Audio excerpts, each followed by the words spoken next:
Muy buenas tardes, estamos en El Microscopio, un programa para Radio Sudeste y MCI2. Yo soy Rosario Segura.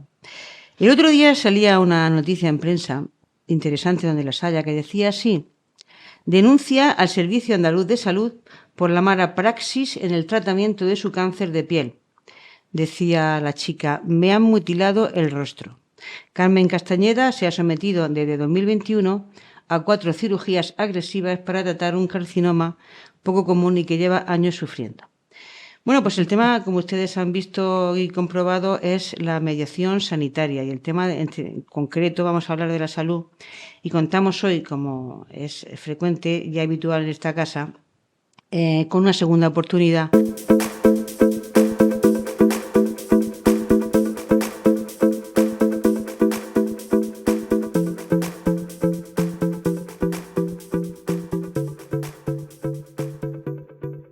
A manos de don Pedro Soto y doña Emilia Collado. Buenas tardes a los dos. Buenas tardes. Hola, buenas tardes.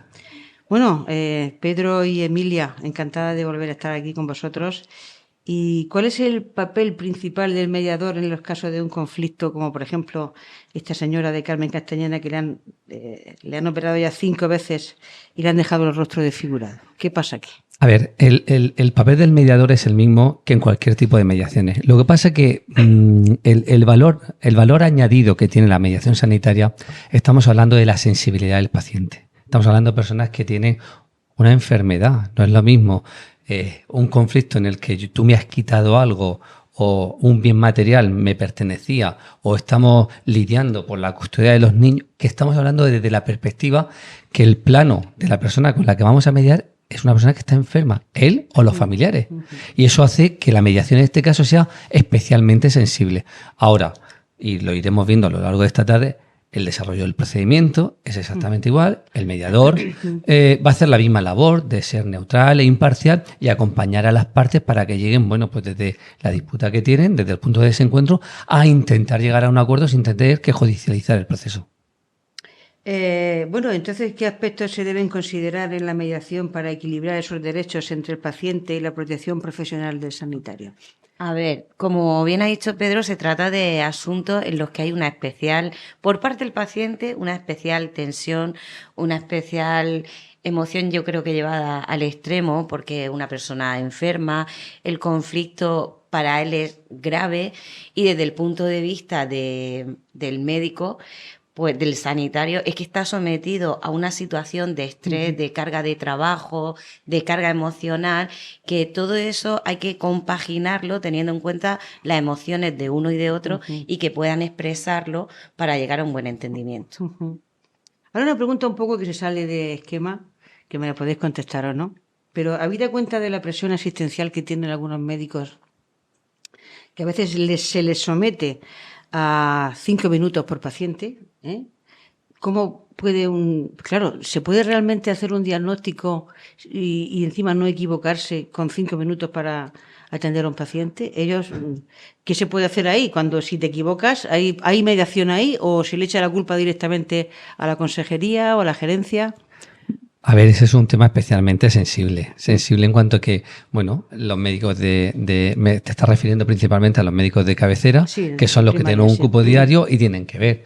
Pues desde aquí habrá que ver la administración, deberá de alguna forma, puesto que la población en este país, en este país ahora mismo estamos casi en 47 millones de habitantes, Lorca principalmente, que es lo que a nosotros nos compete, estamos casi en 100.000 habitantes, y creo que el número de médicos de familia no sé si ha crecido de forma exponencial en cuanto a la población. Pues eso es algo que de alguna forma el Servicio Murciano de Salud deberá de contemplar, el crecimiento de las poblaciones y poner. ¿Por qué?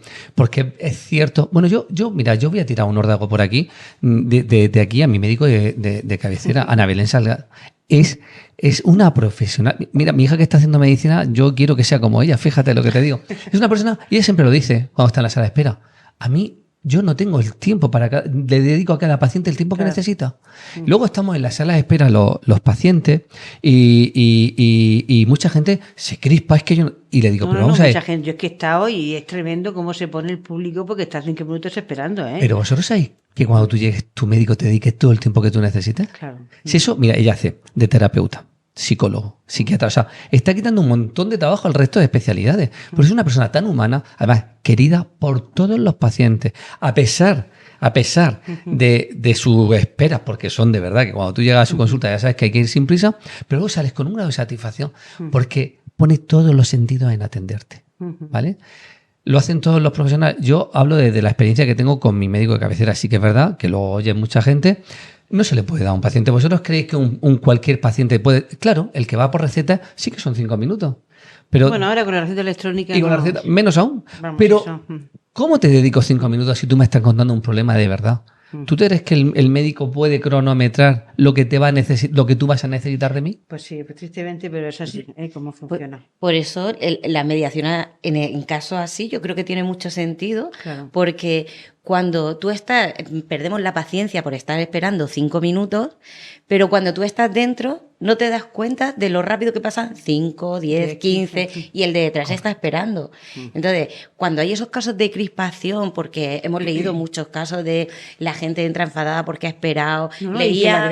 que la agreden al médico. Sí, pero es que leía antes de venir el típico caso que te exponen de el que ha llegado, que está esperando 2 horas, que a las 2 horas le hacen la radiografía, que espera otra hora para que le dé la respuesta, pero ahí, cuando llegamos al proceso de mediación, tienen la capacidad de explicar el porqué de ese retraso, independientemente de que haya que achacar culpa a la administración, de si se necesitan más médicos o no, pero que le pueda explicar el porqué de ese retraso y que la otra persona sea capaz de entenderlo, que delante de él ha entrado otro paciente y cada uno necesita su tiempo. Claro, pero eso, perdona, decía, la mediación ahí, ¿qué puede hacer? A ver, estos son pequeños, digamos, conflictos o son casi que gajes del oficio, en el sentido de que no se podría contemplar ahí una mediación porque realmente es un hecho puntual en un momento determinado. El conflicto tiene que ser mayor, es decir, ante una situación en que tenga una serie de características para que sea objeto del proceso de mediación, pero no simplemente el que yo vaya hoy al médico... Entonces, cuando yo me sienta agredida o digamos, en mi derecho me sienta, ya digo, que no se la han tenido en cuenta y utilizo la mediación, vosotros aquí nos dirigís a la gerencia, al médico en concreto, porque cuando se denuncia a un particular, pero ellos tienen un seguro, ellos tienen una mediación. Es que no sé cómo funciona. Ellos cómo lo hacen. A ver, directamente ¿a quién te refieres? Cuando hablas de ellos, ¿quién te refieres? Porque la mediación... A los médicos, a la sanidad. ¿Pero tú te estás refiriendo a quién solicita el proceso de mediación? Sí. No, el proceso de mediación lo puede solicitar el paciente, un familiar, cualquier sanitario implicado o parte de la administración de donde se esté realizando la intervención sanitaria. O sea, cualquiera de esas 4 partes pueden solicitar el proceso de mediación. ¿Vale? Y puede intervenir cualquiera. O sea, quiero decir que lo normal es que sea una mediación paciente-médico. Porque cuando hablamos ya a nivel de administración, pues sí, es una mediación dentro del contencioso administrativo que también se da. O sea, que también se puede mediar con la administración. Claro, es que yo tengo un caso en concreto que lo conozco bastante de cerca. Bueno, no es mío, pero lo conozco de cerca. De una persona que tenía un carcinoma en una parte de la cara. Y el dermatólogo, que lo hemos hablado aquí a micrófono cerrado, no lo atendía. Y entonces pues esa persona pues ha sufrido un proceso de mucho tiempo sin diagnosticarle. Se dio cuenta que era un carcinoma cuando fue a la privada y el dermatólogo de la privada le dijo que tenía un carcinoma. Cuando le estaban diagnosticando otro tipo de enfermedad en la piel. Claro, y ahora ¿qué cabe ahí? ¿Qué cabe ahí? ¿Una denuncia? ¿Qué tendría que hacer ese paciente? Porque está todavía por resolver. Pero que antes de meterse... A ver, la mediación, la finalidad es solventar un conflicto antes de judicializarlo. Aunque ya hemos hablado muchas veces de la diferencia mediación extrajudicial, intrajudicial... Pero claro, la finalidad es que la mediación salga a la calle y que sea una solución al conflicto antes de judicializarlo. Entonces, en ese caso, puede acudir a un mediador porque, como bien has dicho, todos los médicos tienen su seguro de responsabilidad civil y no todo se soluciona con dinero, pero a veces hablando las partes, comunicándose y se puede llegar a un acuerdo en el que todos salgan satisfechos, porque la mediación es ganar, que todos ganen. Claro que no, bien han dicho, porque claro, este paciente que ha sufrido esta falta de atención o esta equivocación en el diagnóstico estaba a punto de hundir ahí a la seguridad social y partirle la cara a quien corresponde. Eso siempre es lo último. Es que eso no es el trato, ¿eh?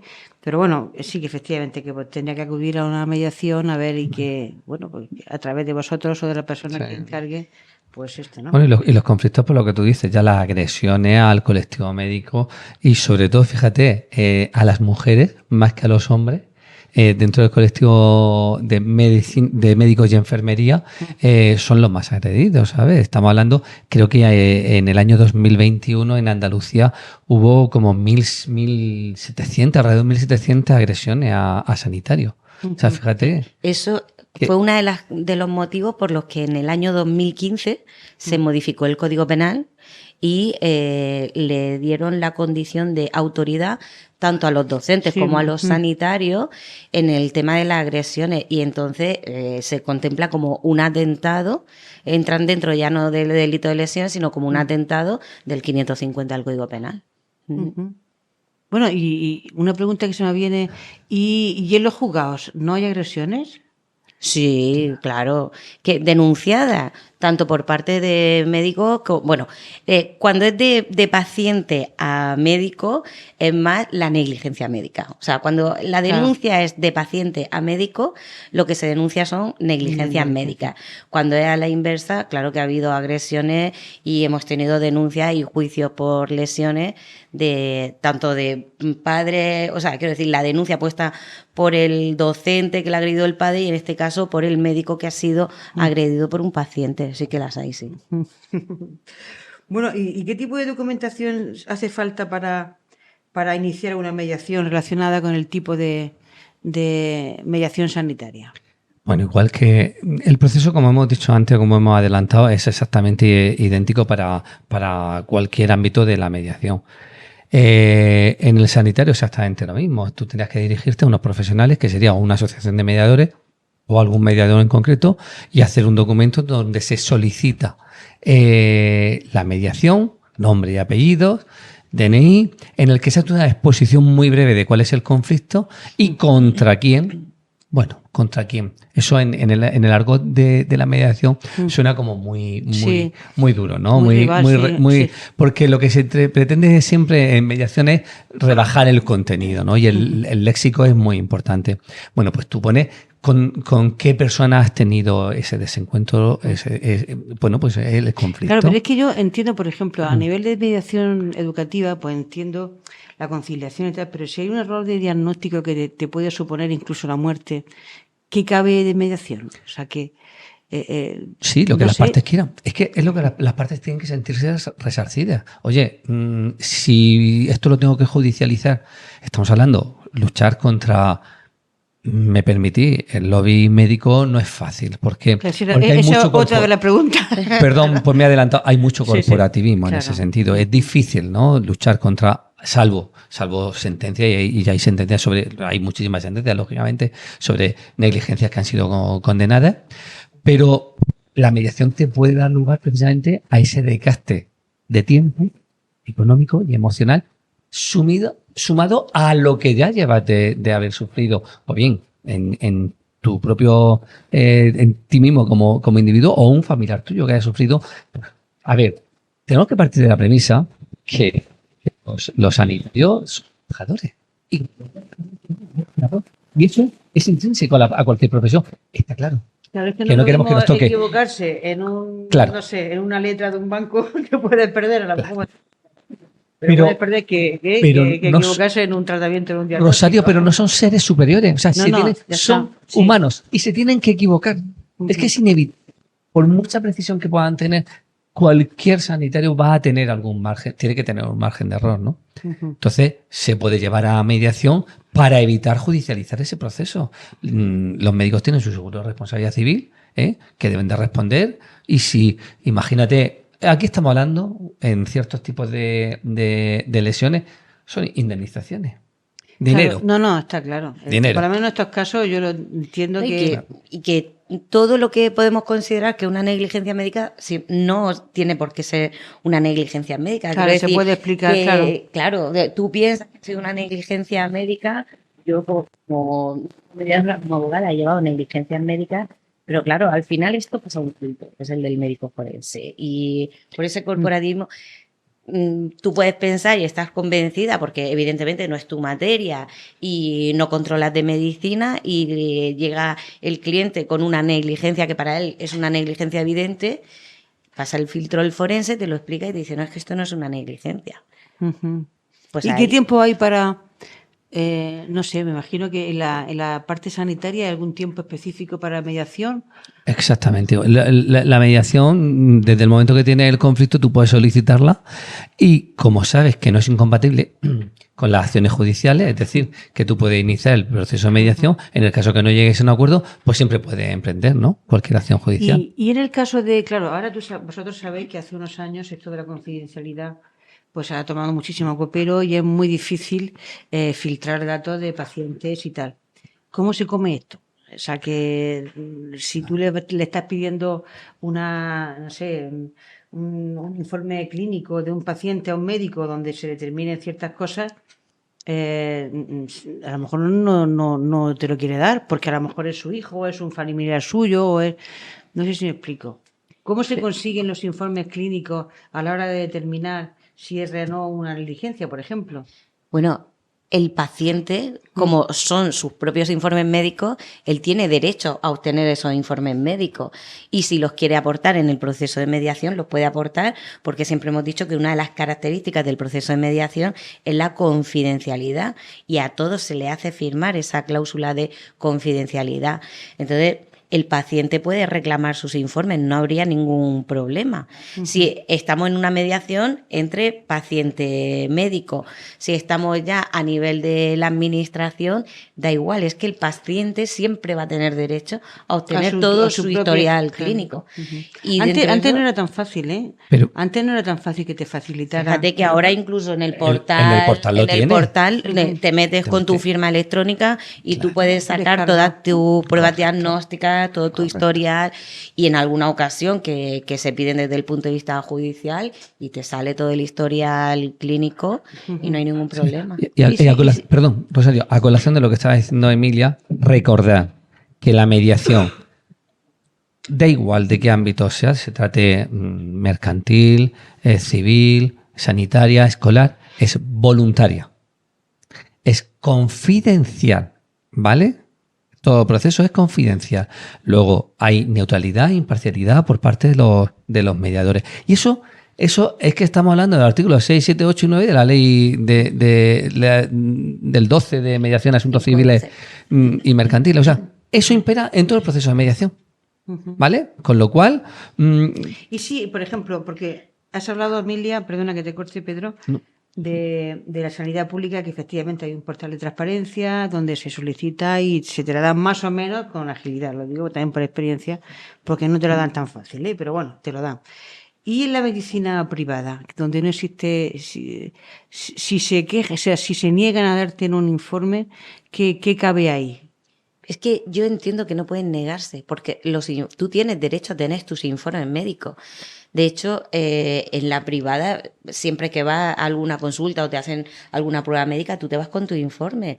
Pero desde el punto de vista, si lo vemos desde el punto de vista judicial, es que el juez, evidentemente, cuando oficia sea privado, sea la sanidad pública, y obligatoriamente tienen que aportar el historial clínico.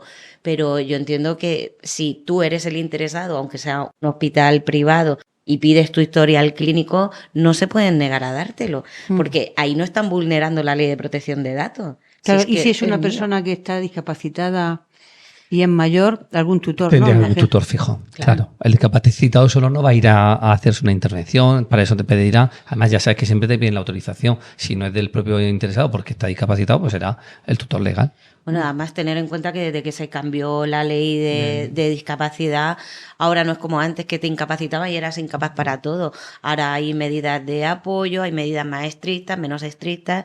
Sí, existen como 4 figuras, sí, ¿no? 4 formas de discapacidad. No es absoluta, ¿sabes? Sino que tú, para ciertas intervenciones, yo puedo autorizar a una persona como discapacitado para tal tipo de actuaciones. ¿Y quién determina la discapacidad de una persona? ¿Un juez, un notario? El juez. Pero el juez con el informe del con el informe, claro, informes claro, médicos y, por supuesto, la intervención del médico forense. Claro, hay un grado de... Y luego pero es un auto del juez donde se establece el tipo de discapacidad que se va a dar. No, es que esto de digamos, hacer una persona que no es capaz para ciertas cosas me huele a que también puede haber cierta manipulación, de algún interesado, por ejemplo, no sé, alguna herencia y tal, pues le digo que está discapacitado y ya, o no. O no eso es tan fácil, además es un proceso largo, no te vayas a querer. Tiene que haber un auto judicial, pero además es que el juez se entrevista con el presunto discapacitado. Vale. O sea que se hace una vista judicial. Sí. Bueno, ¿y qué mecanismos se proponen para llegar a estos acuerdos? ¿Se hace directamente con el médico en concreto y el sanitario, o sea, y el que en principio ha sufrido una agresión, ¿no? Médico-paciente. Se hace en una entrevista, ¿no? Y si el médico no quiere, bueno, claro, ya hemos dicho que es legal. Que voluntario. Es voluntario. Vale. Claro. Si alguna de las partes decide que no quiere comenzar. Pero fíjate, brevemente, sería una sesión informativa en la que se junta a las partes, ¿vale? Desde que se solicita la mediación, y esto sirve para todos los procesos de mediación. Desde que una de las partes lo solicita, estamos hablando de la mediación extrajudicial. La intrajudicial viene por una derivación de un juez, ¿vale? De un juzgado. Pero estamos hablando de la extrajudicial, desde que se solicita, habría una primera sesión informativa en la que se le explica cuál es el proceso y cuál es la finalidad, que es llegar a un acuerdo que es perfectamente homologable, y luego se desarrollan distintas sesiones de mediación en las que las partes, cada uno expone sus motivos, y también cuáles son sus necesidades, cuáles son los intereses que le mueven a llevar a la mediación. Y si hay un acuerdo, pues en una sesión, en dos, en tres, depende de las partes, de las ganas que tengan de llegar a solucionar el conflicto. Pues ese es el desarrollo de una mediación, en cualquier ámbito. ¿Y los peritos quién los nombra? Peritos, pero es que peritos te refieres dentro del proceso de mediación. Pues sí, por ejemplo, ¿utilizáis peritos dentro del proceso? No, a ver, sí que además cuando estábamos hablando de la documentación, de los informes médicos y tal, una de las características, bueno, no que sea característica, pero una de las cosas que se intenta en mediación es la no necesidad de estudiar documentos. Si las partes quieren aportarlo, no habría ningún problema. Pero no se suele pedir documentación, ni datos, ni absolutamente nada. Se trata de la palabra y que hable. Hombre, si quieren pedir la intervención de perito, el perito no intervendría en el proceso de mediación. Podrían traer informes periciales como un documento más a valorar, pero no entrarían terceros en el proceso de mediación. Sí, porque claro, eso tiene que estar testado por alguien, porque puede ser que yo me invente, en fin. Claro, sobre todo si estamos hablando de una indemnización que no sea tanto alzada, sino que tenga una base, un referente legal, ¿no? Y que diga, bueno, pues según el informe tal, si ha sido una negligencia médica por tal. Por eso iba, porque tú sabes que hay casos en los que si hay negligencia médica está peritado que por tal, una cicatriz aquí de 2 centímetros te supone 10.000 euros, ¿comprende? Por eso decía lo del perito. Claro, eso está todo cuantificado. Sí, tienen que ser ellos los que libremente decidan si quieren encargar un informe pericial y evidentemente que se valore ahí para llegar a un acuerdo indemnizatorio, claro. Bueno, ¿y qué impacto, si tenéis algún estudio o algún informe sobre la mediación exitosa en el caso de mediación sanitaria, o está todavía por estudiar? Mira, ¿se tiene que fomentar todavía más el tema? A ver, la mediación tiene que todavía que, aparte de parirse, ayudarle a desarrollarse, a criarse, ¿no? Nosotros que llevamos ya como 10 años, en nuestra corta trayectoria no nos hemos encontrado todavía con ningún asunto de mediación sanitaria. Entonces, es verdad que Emilia y yo no tenemos constancia ni datos, entonces no podemos aventurarnos ni tan siquiera a decir si, ¿no? qué porcentaje puede darse. No, es que no podemos dar de una cifra porque no lo tenemos. A nuestras manos no ha llegado ninguno de mediación sanitaria. Y en intrajudicial que estamos tampoco. Por ejemplo, se me ocurre un caso que también he escuchado en algún momento, un señor que va a su médico de cabecera y no está él, está la sustituta o el sustituto, que también entonces se equivoca en el diagnóstico. Pero claro, cuando ya va a reclamar ya no está esa persona, está la otra. ¿Qué se hace ahí? Pero el proceso de mediación tiene que ser realmente con la persona con la que te consideres en conflicto. Claro. O sea, el titular de la plaza. El titular en ese caso es que... A colación de esa pregunta, yo me cuestiono, ¿qué diría el titular de la plaza en ese sentido? echaría la responsabilidad al compañero que se ha equivocado, le exoneraría dando una serie de argumentaciones por las que ha fallado. En fin, es multidisciplinar la respuesta que puede haber ahí, ¿no? Si hay conflicto y este señor realmente ha tenido unas consecuencias graves de ese diagnóstico, pues me imagino que lo que querrá es judicializarlo. Pues precisamente para evitar eso nos vamos a un proceso de mediación, pero el proceso de mediación será con la persona, no con su médico de cabecera titular, sino con la persona con la que del conflicto. Se generó el conflicto. Sí, que al fin y al cabo es el responsable del tema. Claro. Bueno, pues algo más que aportar, no sé, respecto al tema este interesante de la mediación. Sí, bueno, a mí se me acaba de ocurrir porque estamos hablando del médico, pero a veces también hay una responsabilidad subsidiaria, porque estamos hablando dentro de la administración, ¿no? Claro. Entonces, el conflicto podría tomar una índole, ¿no? De una envergadura, pues, mucho mayor. Pensar la indefensión del paciente cuando se trata, por ejemplo, ¿no? De defender cualquier tipo de conflicto en el que se tuviera que ver enfrentado a un lobby médico más a una gerencia o a una administración, ¿no? David contra Goliat. Por ejemplo. No, pero esa indefensión que tú te has planteado no es tan rara, ¿eh? Es bastante frecuente y además hay la sensación de que, efectivamente, de que eres una hormiguica frente al poderoso que no vas a conseguir. Pero eso pasa muchas veces, ¿eh? Pero ¿qué se hace ahí? Es que una de las premisas precisamente en mediación es que tiene que haber equilibrio entre las partes. Si no hay equilibrio, los mediadores no podríamos continuar. Es decir, no quiere decir que por yo ser un ciudadano me pueda sentir indefenso ante una administración. Habría que ver cuáles son las características de ese ciudadano. Igual el ciudadano puede venir asesorado y acompañado por su letrado, ¿vale? Por lo tanto, va a tener ese asesoramiento jurídico a lo largo de todo el proceso. ¿Entiendes? Entonces, en este caso, no habría esa desproporción, ese desequilibrio, porque el ciudadano, pensar una cosa, los acuerdos de mediación no se firman en el momento que se dicen, sino que se da un espacio, un tiempo para que se reflexione. Si uno de verdad está de acuerdo o no. Los acuerdos hay que meditarlos, hay que pensarlos, hay que dormirlos, ¿vale? ¿Para qué? Para que uno esté seguro de que lo que va a firmar es lo que realmente está acorde con sus intereses y con sus necesidades. Entonces, insisto, los mediadores son garantes de que no haya desequilibrio entre las partes, pero en ningún tipo de mediación. Bueno, Emilia, ¿algo más que aportar? Pues fíjate que estaba pensando mientras estaba hablando Pedro que nos hemos centrado mucho en lo que es la mediación entre médico-paciente, pero en un artículo que hemos tenido la oportunidad de leer, habla también de la mediación sanitaria, pero cuando el conflicto es entre los propios sanitarios. Porque, bueno, claro, qué interesante. Claro, porque a veces viene a incidir en el desarrollo, en el buen funcionamiento del servicio en el que prestan su especialidad. O sea que incluso entre los propios... El conflicto puede ser por lo que sea, pues derivado de el jefe de servicio que está, no acosando entre comillas, ¿no? Sí. Que a lo mejor le está poniendo más trabajo el que debe al médico. Y no debemos de dejarlo pasar por alto, porque es verdad que también está la mediación dentro de los conflictos de los propios sanitarios, que eso al final puede repercutir también en el paciente si no la hay calidad sanitaria, sin lugar a dudas. Si no hay una buena prestación del servicio. Y de hecho, eso yo lo conozco porque conocía a una persona, no voy a decir el nombre, pasó aquí en el Rafael Méndez en un servicio, que tampoco voy a decir el servicio, pero el jefe de servicio sí le ponía más guardia de la que esta persona estaba dispuesta a hacer, porque no tenía familia, tenía un niño que también es discapacitado y tal, y tuvieron ahí un rifirrafe.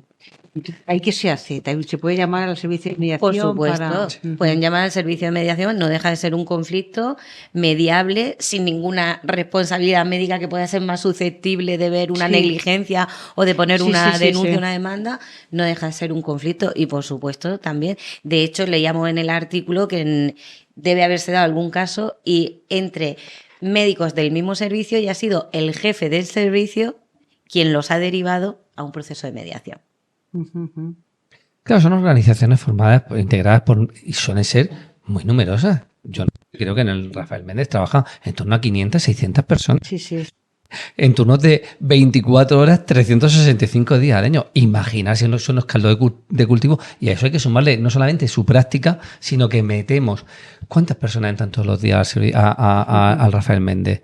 Familiares, enfermos, con la sensibilidad, la susceptibilidad. Aquí estamos hablando de lo que hemos dicho. Mucha tensión, mucho nerviosismo, a veces mucho cansancio por parte de los propios facultativos. Claro, entonces entender. Todo es un caldo de cultivo en el que siempre va a haber conflictos. Yo lo digo, en fin, mi mujer es enfermera en el Hospital Rafael Méndez, y cuántas veces no te llega contando esto, te llega contando lo otro, dentro de la confidencialidad entre claro. Tal, te cuenta, pues eso, que por eso es un campo susceptible de pues igual que en cualquier empresa donde hay muchos trabajadores. Lo que pasa es que aquí, insistimos, está ese denominador común que es la enfermedad.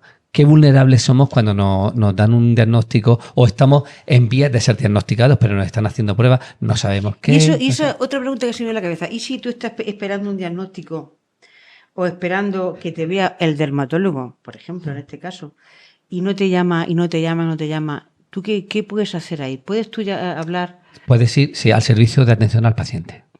Hay un servicio de atención al usuario en el que tú puedes ir y decir, oye, se está demorando esto más tiempo de lo que tal, y decirte ellos, bueno, pues intentaremos hacer, pondremos prioridad.